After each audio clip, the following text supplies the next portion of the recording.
Ostrava hotel. Today I'm have just finished the first round of international Ostravsky Konik tournament Open A. It was a tough game. I feel really tired, but I hope that I will be able to camouflage a bit the being tired on my side. So anyway, that was a really tough game against a much stronger player that was called Trapl Dalibor. He was a Czech player with a much higher rating than me.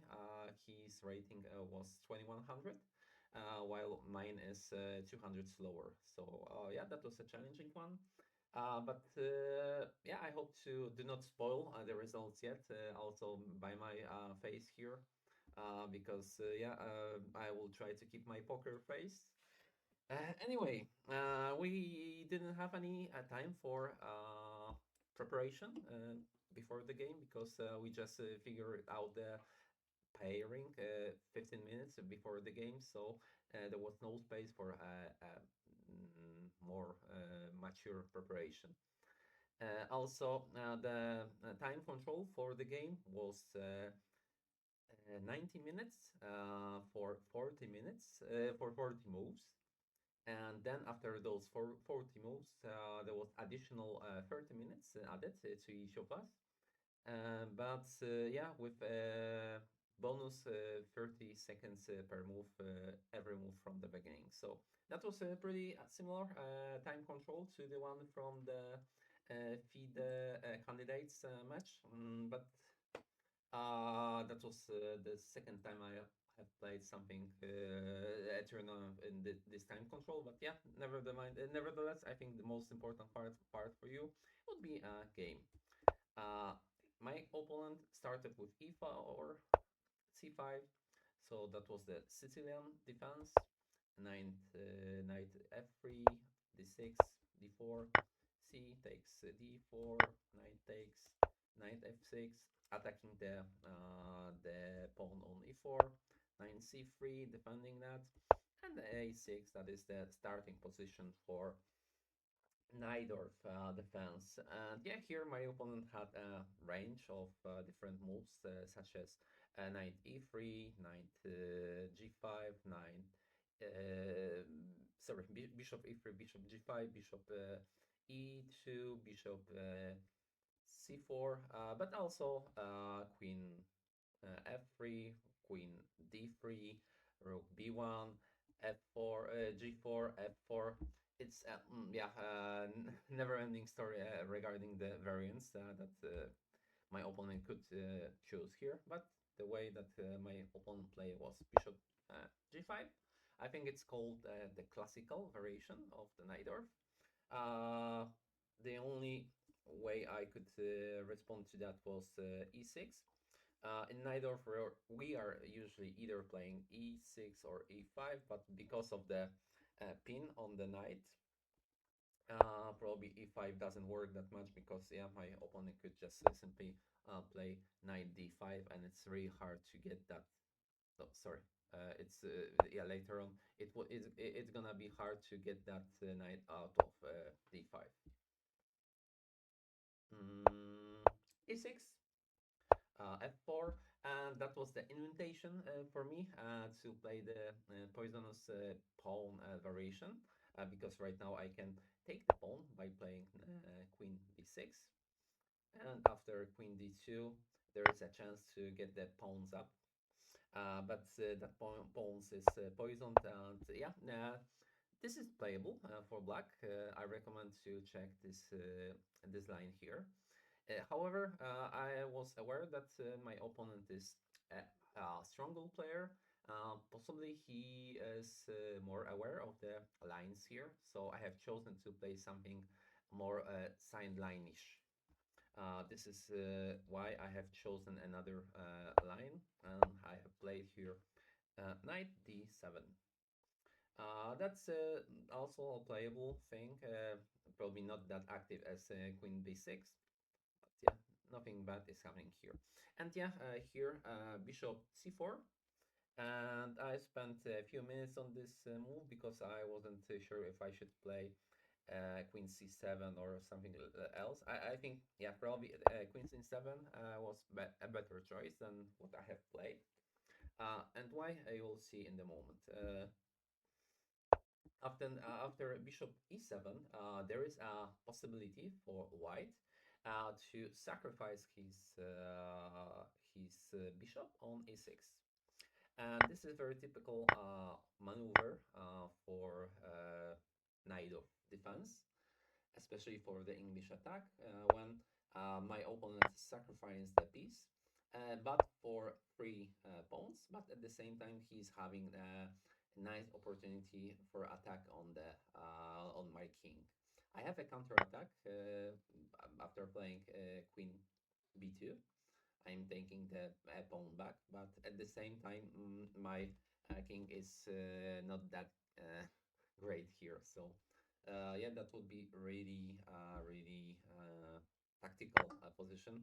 Of course, my opponent would prefer to play e7, but then the knight on c3 is hanging, so it's not doable.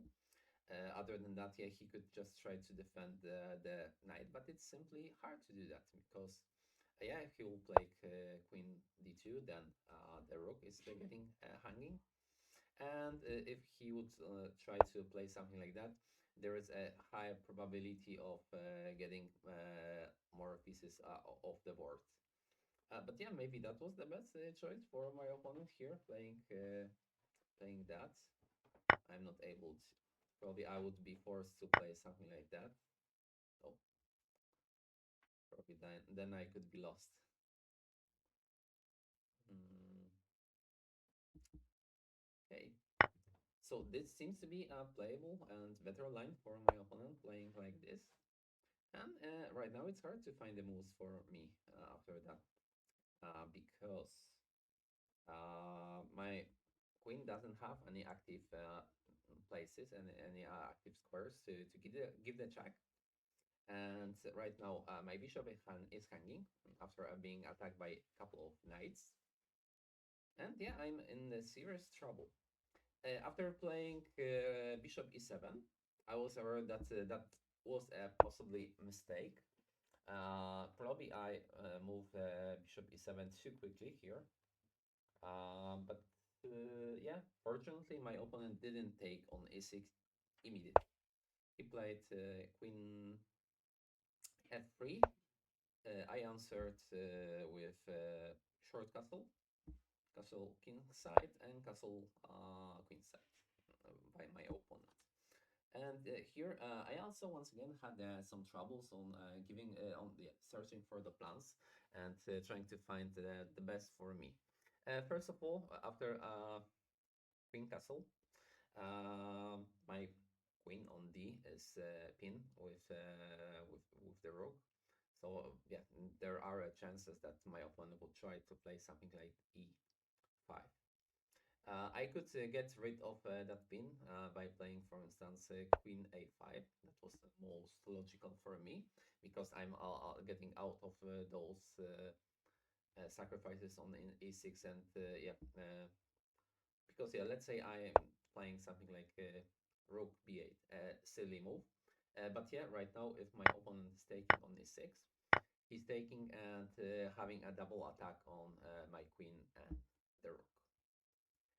So my plan was one of the plans that I have considered was playing queen a5, just to get rid of that opportunity for my opponent. But yeah, the bad side of that was that unfortunately I wasn't able to move forward with that position because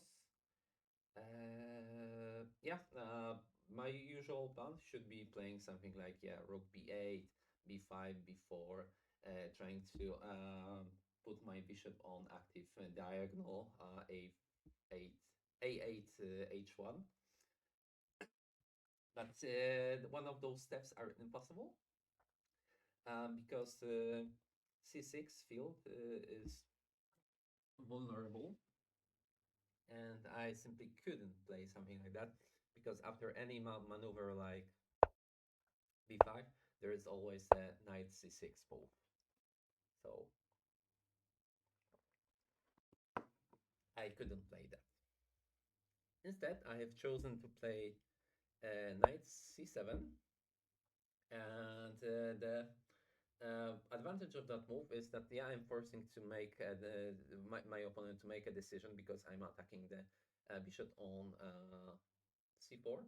So either he needs to decide to yeah to sacrifice that piece as he has the opportunity to do that, or he can simply return with the bishop. I had a talk with my opponent after the game, and we both agreed that playing bishop b3 doesn't give that much activity, and also yeah by pushing my pawns forward, probably I would be first with attacking the king, because yeah this is the very typical thing when we have the uh, different sides queen castles.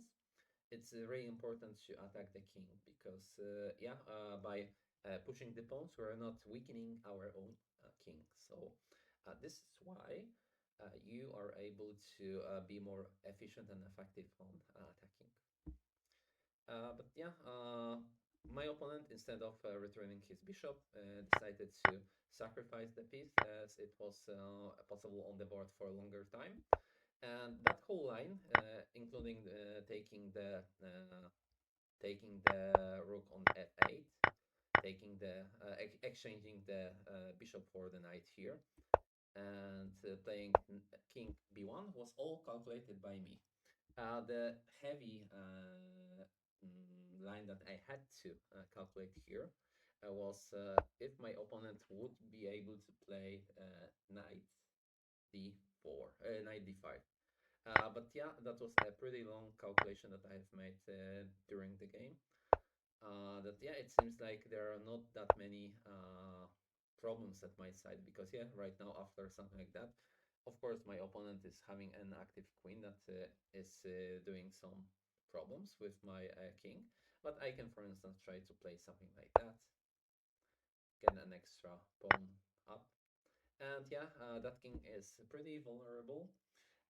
My king, despite of being yeah on h8 and not having any g pawn in front of him, and yeah also having a weak diagonal h8 a1, still is good enough on this square, and yeah should not have that much trouble as in this position white could have, because the king on d2 is yeah really weak.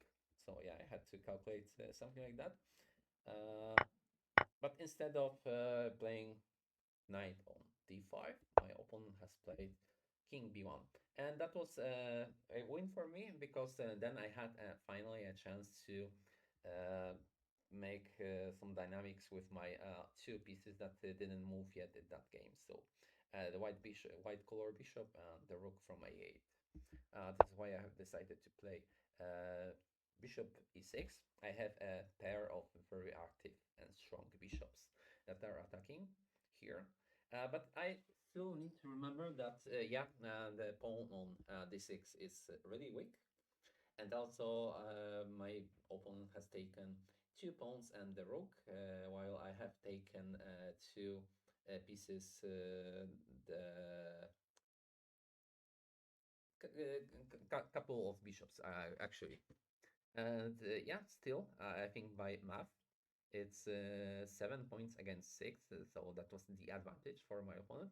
But I hope that with yeah, some active play for my bishops, and also being able to make some troubles for the king, I would have at least an equal position.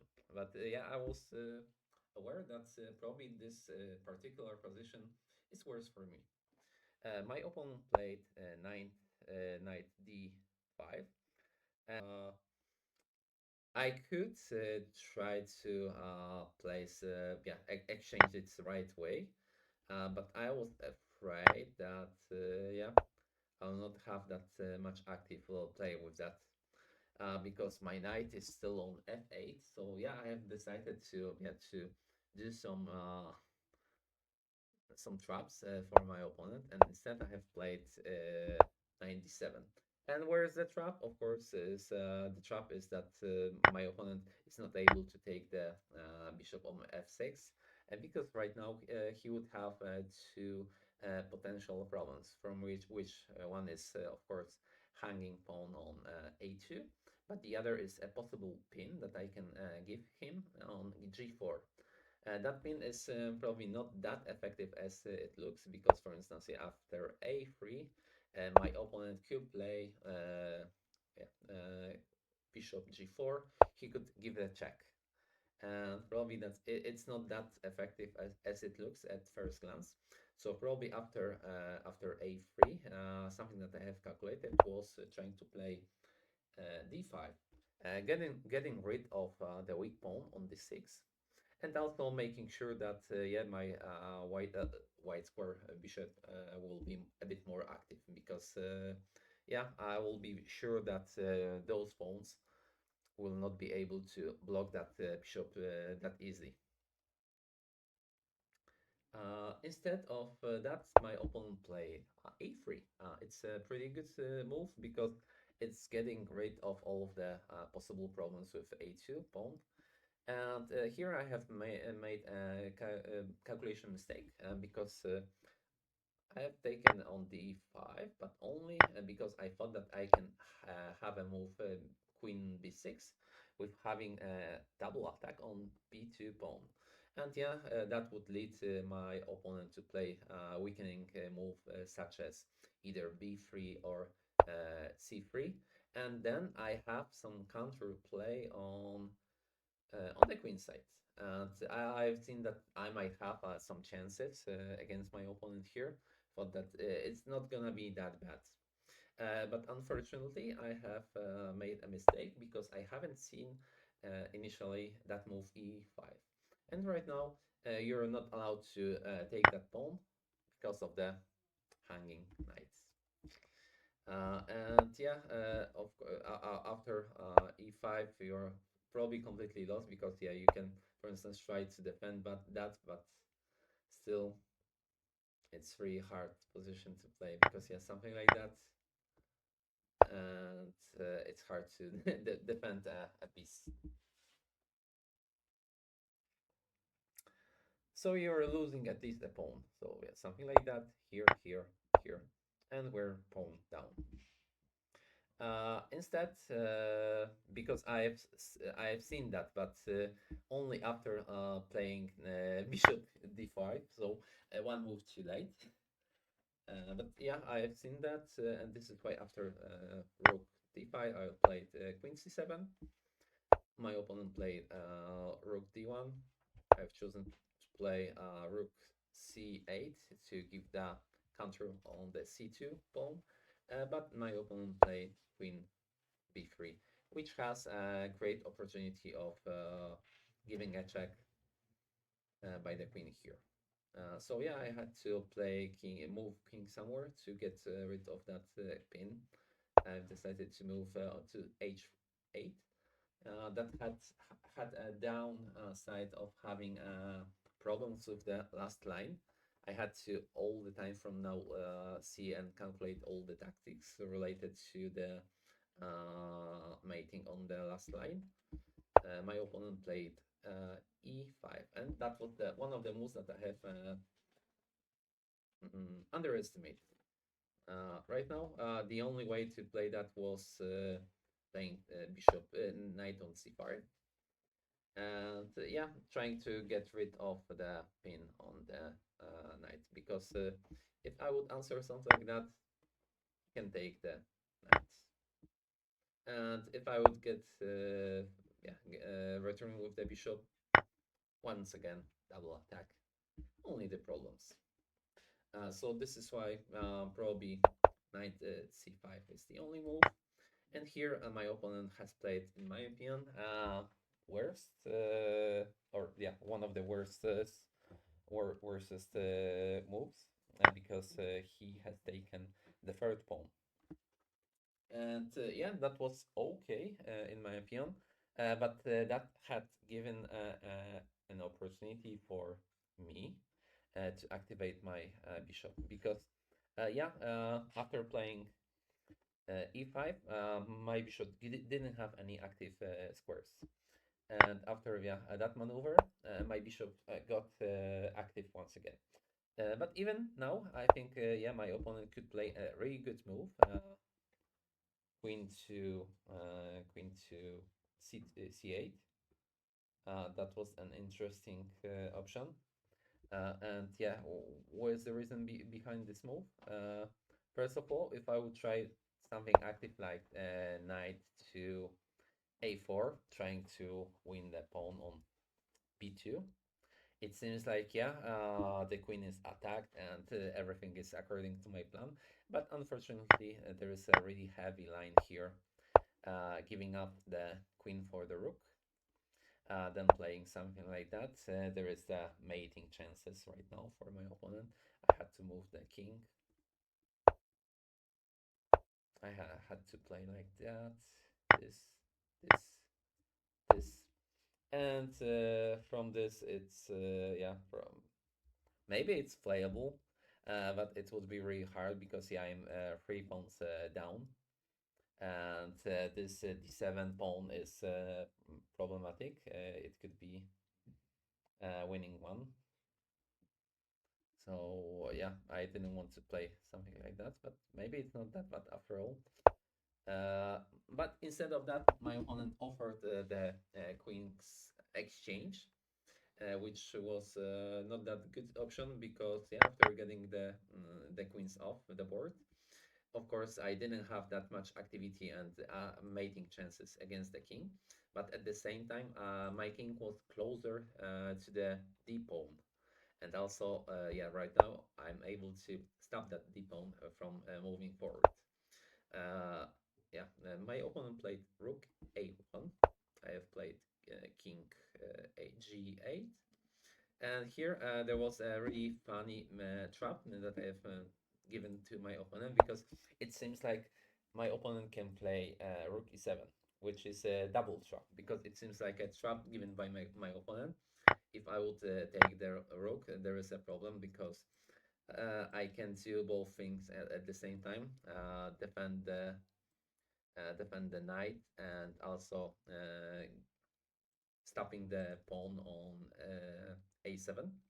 If I will try to defend that, my opponent can queen himself. If I will try to defend the pawn, then it's a completely lost endgame probably for me. Something like that, for instance. And yeah, it's probably just simply winning uh, 3 pawns up in the king's endgame. Sorry for that.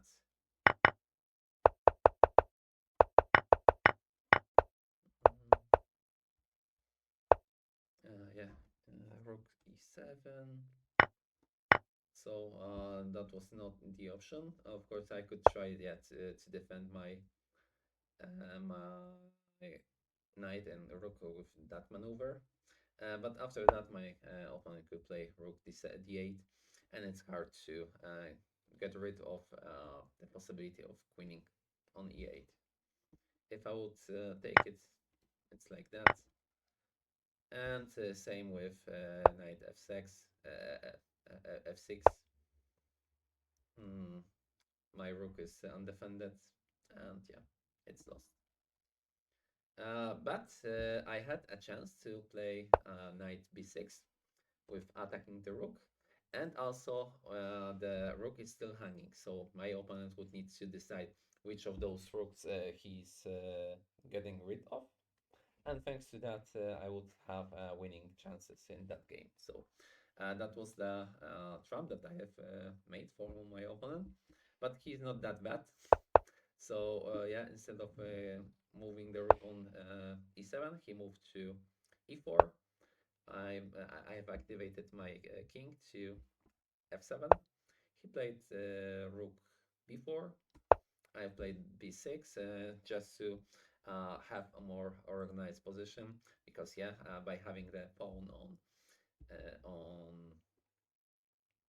b6, I feel like yeah, my all my pieces could be easily defended. Also, I right now might have a maneuver like moving the rook on c6, or yeah, trying to later on activate king even more and trying to win one of the pawns back, and then having more chances at the end game. But still, right now I feel like yeah, it's worth end game, but with some possibilities to getting the draw, or even after the mistake from my opponent, try to win that. I have played b6, rook e4, and right now my opponent has offered me a draw. And yeah, probably because of the fact that for most of the game I had a lost position, it was hard for me to avoid that position other than counting that as the worst.